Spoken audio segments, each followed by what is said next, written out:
In this video, I'm going to be talking to you about introduce yourself. It's a really important question. It's probably going to come up in every single interview you do. And it's one that, once you do it once, it's a fixed cost. It's going to carry you through all the others and you're not going to have to change it too much. You'll probably tweak it a little bit. But doing that first draft and doing it well is quite difficult. And so I'm going to be talking you through in this video a short framework. It's a 3-part structure that should just help you prepare this response efficiently. So that 3-part framework is quite simple and it's kind of based around having a more narrative approach, a common thread throughout all the different parts. It's more engaging when you're answering an interview question to have some kind of chronological structure or narrative linking each part of your response. And that's what I try and do by giving this framework. The first is a bit on your past, then you move on to the present, so things you're currently doing, and then a tiny bit on your future, so looking forward to maybe even providing a hook as to why you want to go into this industry or the area that you're applying to. Let's focus on the past. Now, many of you watching this video are probably at university, you're applying to internships, or maybe you've recently graduated. So I'd say it's probably a good approach to just start with the subjects you're studying at the university you're studying at. Now, you might think talking about your university, that's the present, but it was the result of a past decision. And that's why I say put it at the start. It kind of sets the scene for introduce yourself. Then it's your choice how you run with the past, the other part of the kind of past element of this response. Maybe you talk about why you chose that subject, right? Result of the past decision. Or maybe you have some experience you had in your first year if you're in your second year, or some work experience at sixth form. Maybe you don't stress if you don't. Remember, you're just going to lean on maybe the present a bit more if you're in your first year and you're still trying to get that experience. Perhaps you grew up in a different country, maybe you speak multiple languages. Include anything that's quite interesting, that's quite different, and ultimately that paints that picture, the unique picture of who you are. This question is your first opportunity to paint that picture and essentially differentiate yourself from just being another applicant. So it's really key you include those details. Just another thing, and this applies to all of those elements in that introduce yourself, it's that most people fall down on lack of specificity. If you don't have specific details in your response, then it's not going to sound convincing, it's not going to sound genuine. So that's why even in introduce yourself, you want to include the names of places maybe you grew up, the exact language you spoke, maybe exact names of the firms you did experiences at and the role you were doing it in. Very short, because remember you don't have much time for this question, but still specific. We then move to the present, and this is especially if you're really not sure what to include in introduce yourself and you're just started university and you're kind of a bit lost. This is where you have the biggest opportunity to at least build out over the next year so that you're ready in your second year in the next application season to kind of smash this response. And something I try and share in a lot of the videos and I'll be sharing from now on is, your application season now is not just a one-time thing. Applications are extremely competitive, especially depending on the field you want to get into. Now for investment banking, extremely competitive. And the only way you're going to lead to success or massively increase your chance of success is potentially doing another application season next year, maybe another application season after that.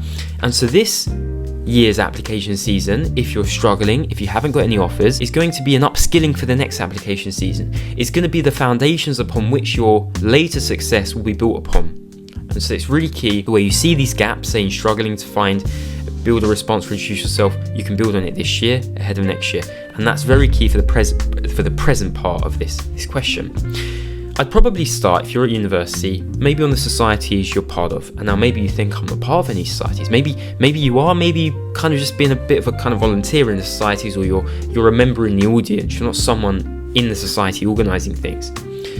Now it's very key, obviously, you don't want to overburden yourself, you don't want to stretch yourself too thin. You have a degree, you have societies, you have various other things you want to do at university because it's quite a nice time in your life where it should be, and then you have applications, right? And you're just pulled in so many directions. So you do need to limit it, and I'd say probably the ideal number is joining 2 societies where you're going to have some kind of exec member function. So you're one of the people on the committee who are organising events, who are driving the agenda for that society. And within those 2, I'd probably say one of them should be academic, maybe related to your subject, maybe related to finance, like a finance society or something more serious in that element. And then another one that's much more recreational.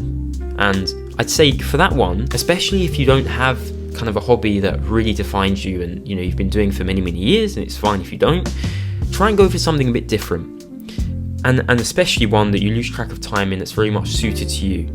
And the key here is it doesn't have to be linked to finance. In fact, it's better if it's got no link to finance at all. I think of filmmaking society, gliding society. So I remember when I was in my first year at Warwick, and I think they do this as all universities, is they arrange kind of a societies fair where you can go and see all the different societies. I was going across mine, and I found someone called, they were part of the gliding society. I thought, what's that? So I started talking to them and found out that what they do is they go to this small airfield every Saturday, and they put you in a small glider, small plane, and they fling you into the air like a slingshot, right? And that flings you, and then you're gliding for a couple of minutes. So that's kind of the gliding experience. And I really wish I did that. I never got round to doing it. But I think anything that's very different pushes you outside your comfort zone. I mean, I'm personally quite scared of heights, and that probably feels like a roller coaster, right? Going up and getting flung into the air. Anything like that is something you should be running towards. And I'm not saying just do this for the sake of the internship and the interview. Okay, and by the way, applications, it can be quite difficult, the whole process, mentally as well, right? With all the rejections, you need these two societies to kind of build you up, to enrich your university experience and actually enjoy yourself a bit as well. It's not just for the result of talking about things in the interview, but it's a positive side effect. And I will say that if you're not part of any societies, you will probably struggle at the interview stage, unless you have things outside of university you're part of that are a big part of your life. So that's just a couple of examples, one academic, one non-academic. Be involved, be an exec member, kind of organise things, and it will be tough and you will have to learn how to organise yourself, but that's part of the experience. It's also going to feed not just into your introduce yourself, your competency interviews, your situation-based, strengths-based interview. It's going to be a really key component of that. So that's past, the present, the main part of the introduce yourself, and then we also finally add a little bit on the future.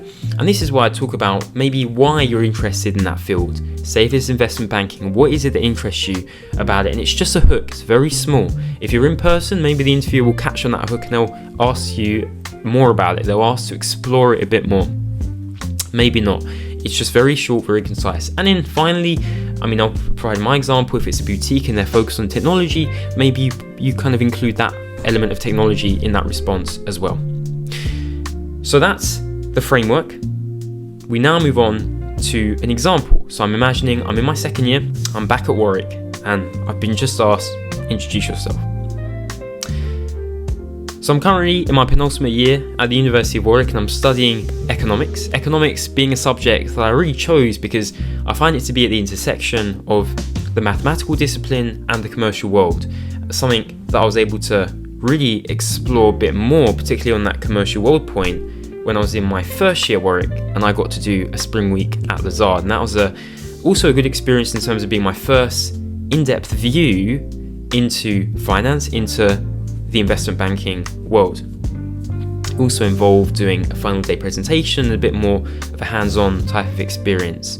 And that kind of planted the seed of the interest, which I later explored in wanting to pursue investment banking. In terms of at present, I currently am part of a few societies at Warwick. For example, heading up the investment banking team at the Warwick Finance Societies, which has been very enjoyable, organising an M&A competition, cross-society collaborations, and different kind of events with the exec members. Another society I've been part of, slightly outside of finance, is the Warwick Debating Society, where I've been the head of publicity officer, and that's involved designing the social media marketing strategy, rebranding the society and trying to attract more people, especially during Freshers Week, so it's involved a slightly different skill set. And then outside of finance university, I enjoy mountain biking and playing tennis, and actually at Warwick they have the Warwick Tennis Society, and I always like to get involved weekly in the matches that they arrange there. So that's a bit about myself. In terms of the future, I'm interested in investment banking really because I find it to be operating at the critical stages of growth of a company, whether the sale, acquisition, or maybe the fundraising part of the technology startup. And linking to that technology point, the reason why I'm interested in Deutsche Partners, and I believe the Torch Partners internship is the perfect opportunity for me to explore the field more and really start my career is because of that interest I have in entrepreneurship and technology advisory.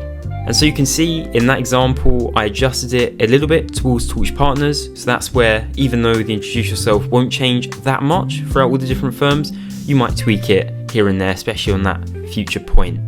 Now, the response wasn't perfect. I think there are improvements that could have been made, but I think the key is when you're delivering this, you don't want it to be too scripted. You don't want it to be the same every time. You want to focus on creating bullet points so that you just have mental cues as to what your next point is. And every time you practice it, it's going to come out a little bit different, but you're going to polish it over time and adjust it as and where you see fit. Hopefully that has been helpful to you. If you have found it useful, you might benefit from the Intern Game Plan High View Mastery course, which I'll link in the description below. I want to thank you for watching and look forward to seeing you in the next video.